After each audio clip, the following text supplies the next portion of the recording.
Nakatanggap ng ultimatum ang Russia mula sa mga kaalyadong European countries ng Ukraine. Isa ang Germany sa nagbigay ng ultimatum sa Russia.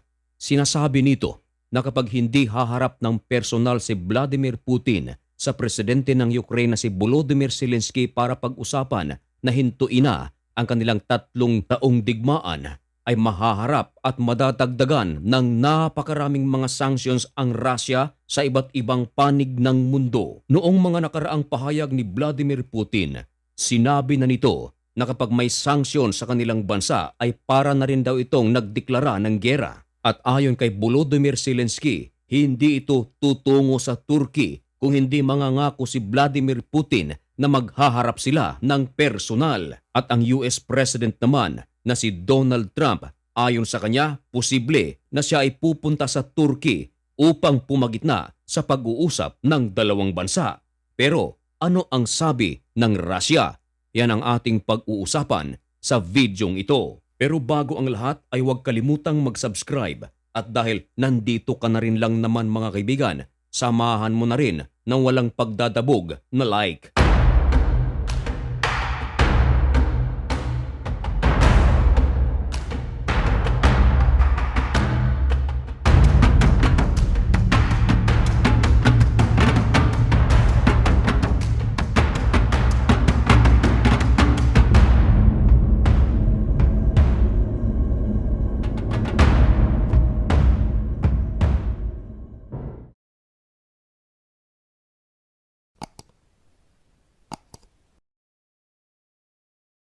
Maligayang pagbabalik mga kaibigan.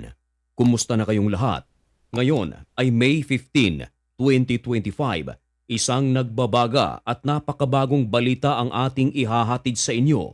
Ito ay tungkol sa pinaka-latest na sitwasyon sa pagitan ng Russia at ng Ukraine. Nitong nakaraang araw mga kaibigan hanggang kahapon ay nakatutok ang atensyon ng mga international news agency nang si President Donald Trump ay bumisita sa Saudi Arabia at kahapon siya ay nasa Qatar. Subalit, ngayong araw na ito mga kaibigan, Huwebes, May 15, ang mga mata naman ng international news agencies ay nasa pagitan ng Russia at ng Ukraine dahil pinag-uusapan ngayon mga kaibigan ang pagtatagpo ng mga lider ng nasabing mga bansa at ang pagtatagpong ito inaasahan na personal at hindi sa pamamagitan ng kanilang mga representatives. Nauna nang sinabi ni Volodymyr Zelensky na interesado siya sa naturang usapin upang wakasan na ang 3 taong giyera ng Russia at ng Ukraine. At dahil dito ay mauuna siyang pumunta sa Turkey upang maghanda.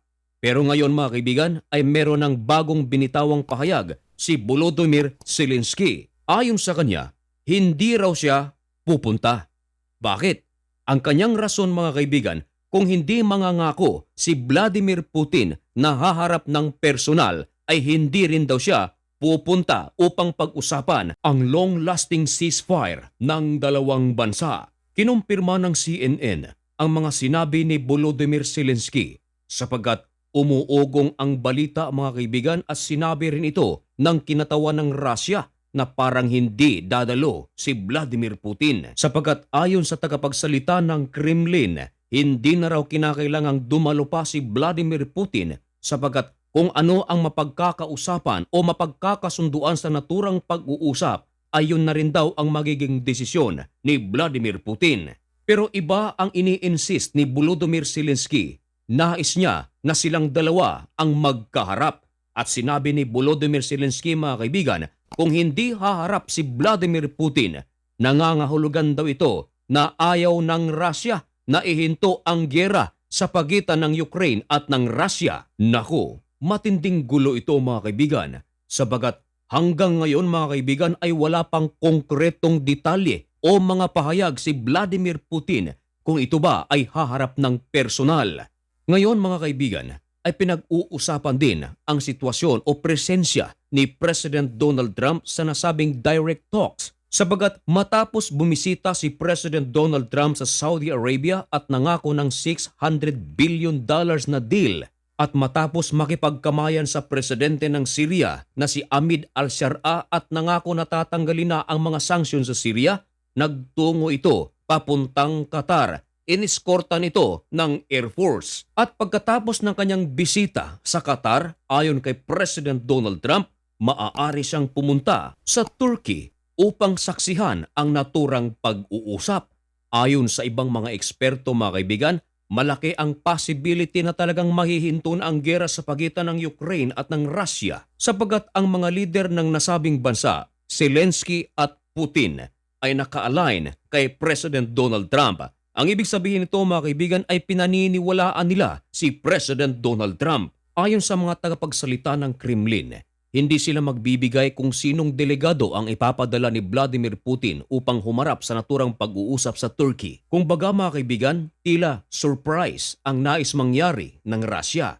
Pero naninindigan si Zelensky na kinakailangang si Vladimir Putin talaga ang humarap sabagat ang buong Russia ay dumidepende sa kanyang sinasabi at hindi sa sinasabi ng mga representatives. Ngayon, ayon sa ulat ng CNN, mga kaibigan, matagal nang pinapayuhan si Vladimir Putin ng kanyang mga officials na i-reject ang naturang pag-uusap. Kino-question ng mga officials ni Vladimir Putin kung ano nga ba ang tunay na intensyon ni Volodymyr Zelensky sa naturang pag-uusap. Dalawa sa mga European diplomatic sources ang nagdududa na itong si Vladimir Putin ay haharap. At dahil dito ay nagbanta na sila para kay Vladimir Putin na kung hindi ito sisipot sa naturang pag-uusap, maaapektuhan ang financial status ng Russia sabagat magpapataw sila ng karagdagang mga sanctions. Lalo na sa pag-e-export ng mga oils ng Russia, hindi ito tatangkilikin ng maraming mga European countries.